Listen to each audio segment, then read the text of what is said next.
There is nothing so far removed from us to be beyond our reach, or so far hidden that we cannot discover it. To this end, we will explore and pose questions. What is a planet?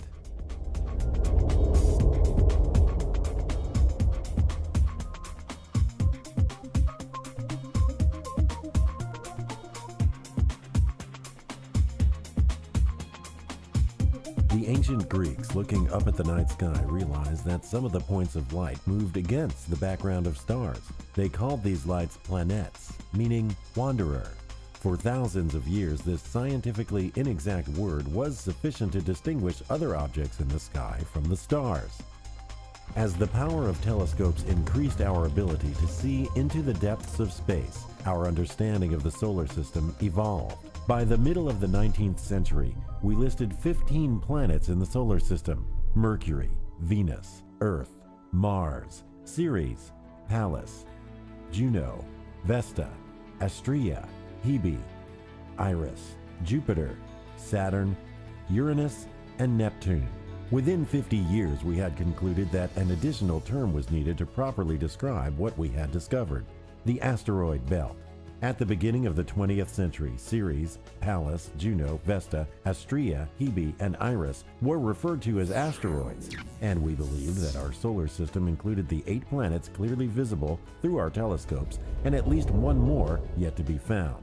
Pluto was discovered in 1930 and was hailed as the 9th planet, even though at the time some astronomers did not think the term planet accurately described the new find. By 2005, many believed we had identified the 10th planet in our solar system. Nicknamed Xena, later officially designated Eris, this distant icy object slightly larger than Pluto rekindled the debate over what exactly is a planet. As we continue to explore our solar system and our technology continues to improve, we are seeing more and more objects on the distant fringe of our solar system that need to be defined and classified. Much like other sciences, such as biology, where one may discover a new species, classification is a common and needed process which groups like objects for purposes of comparison and further study. And as in all sciences, classification can and should change based on new knowledge.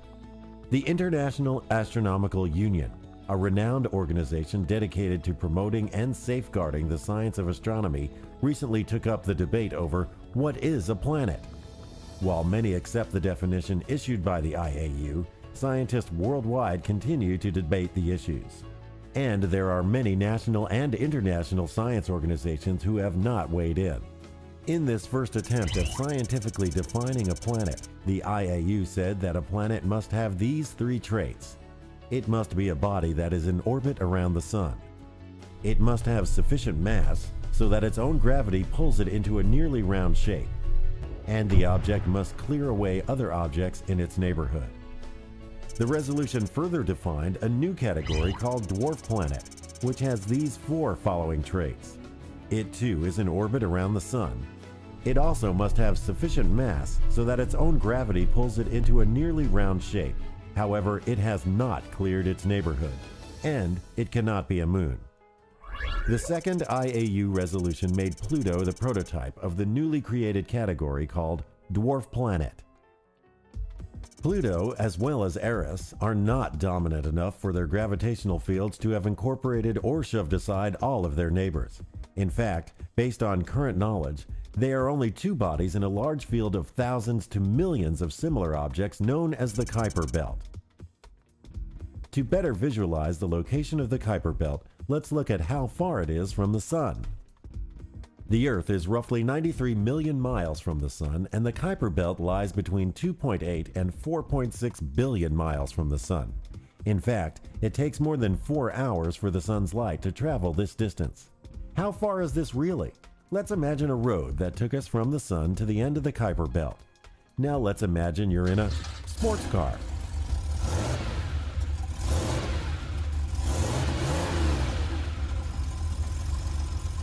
Imagine speeding down the road at 100 miles an hour.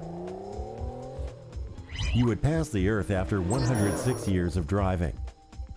You would come upon Mars after traveling 162 years, reach Jupiter in 552 years, and pass Saturn after 1,011 years on the road. Finally, at 3,181 years, you would hit the beginning of the Kuiper Belt.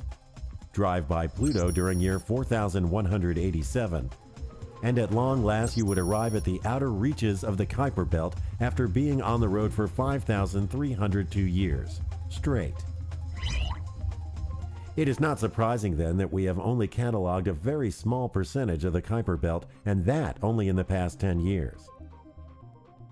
The scope for exploration is vast. In the future, Pluto, Ceres, and untold other objects in the Kuiper Belt which have yet to be discovered might be included in a new classification system as dwarf planets. Although the IAU was the first to try to scientifically define a planet, many astronomers disagree with the definition, as it classifies a planet in large part by what it is near and not by its properties. Based on the IAU ruling, if the Earth were in the Kuiper Belt, it would not meet the current IAU definition of a planet. Also, Jupiter, with its shared orbital asteroids known as the Trojan asteroids, hasn't cleared its orbital path, so it too might not be considered a planet. The topic of defining a planet is still being vigorously debated. What we know is that our technology will continue to improve, and with it, our understanding of the universe. We should be flexible in our interpretation of what we do know, as what we do not know will always surpass it.